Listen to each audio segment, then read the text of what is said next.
Assalamualaikum warahmatullahi wabarakatuh. Nama saya Aulia Kafiyukisah, NIM 210321100023, Prodi Agribisnis kelas A.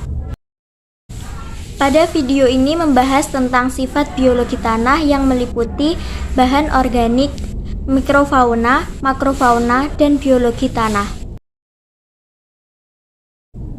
Yang pertama, bahan organik tanah. Peranan bahan organik di dalam tanah yaitu memperbaiki sifat-sifat fisika tanah yang meliputi membentuk agregat tanah, membuat tanah lebih lunak, memperbaiki kompaksi tanah, mampu menyerap air yang tinggi, memperbaiki aerasi tanah, menjaga suhu tanah dan kerusakan partikel dari pengaruh erosi.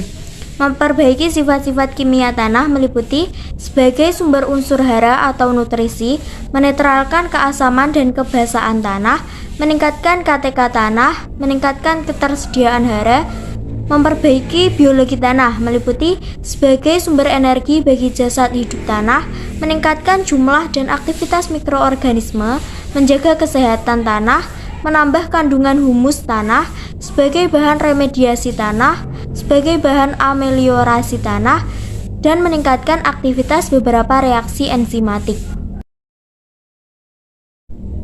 2. Mikrofauna.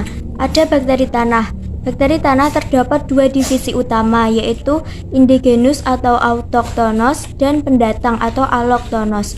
Bakteri kelompok fungsional terdapat bakteri dekomposer, bakteri mutualis, patogen, litotrof atau kemoautotrof. Ada fungi tanah. Terdapat 5 kelas fungi, yaitu Omycetes, Zygomycetes, Ascomycetes, Deuteromycetes, Basidiomycetes. Fungi juga terdapat dekomposer, yaitu jamur saprofit, mutualis, yaitu Mycorrhiza arbuscular, dan patogen atau parasit, yaitu Rhizoctonia. Ada juga Actinomycetes, yaitu bakteri yang mirip jamur, Nematodes, yaitu cacing tidak bersegmen, dan protozoa, yaitu organisme uniselular yang bersel tunggal. Reproduksi protozoa terdapat 2, yaitu aseksual dan seksual. 3. Makrofauna tanah. Ada cacing tanah. Peran cacing tanah yaitu mencerna bahan organik, mencampurkan bahan organik antar lapisan tanah atau bioturbasi, memperbaiki struktur tanah, meningkatkan aerasi dan drainase, mencerna dan menghaluskan bahan mineral, dan menyuburkan tanah.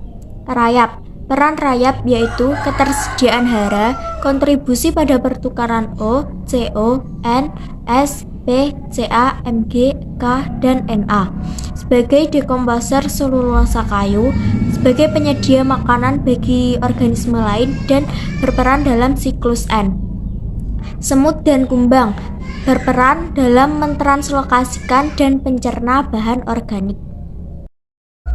Ada juga Eurybates berperan dalam memakan mikroflora dan bahan tanaman dekomposer, memindahkan nutrien atau unsur hara, membawa mikro dan mesofauna, serta membuat lubang-lubang atau lorong kecil dalam tanah. Hewan pengerat berperan dalam menghaluskan ukuran bahan organik, menggumpalkan dan mengaduk tanah, dan memperbaiki drainase dan aerasi. 4. Biologi tanah. Aktivitas organisme tanah dipengaruhi oleh iklim, tanah, dan vegetasi. Sifat biologi tanah mempengaruhi beberapa hal, yaitu tekstur tanah, agregasi dan struktur tanah, pori dan biji tanah, air tanah, aerasi tanah, pH tanah, KTA, dan KTK tanah. Sekian dari saya, kurang lebihnya mohon maaf. Wassalamualaikum warahmatullahi wabarakatuh.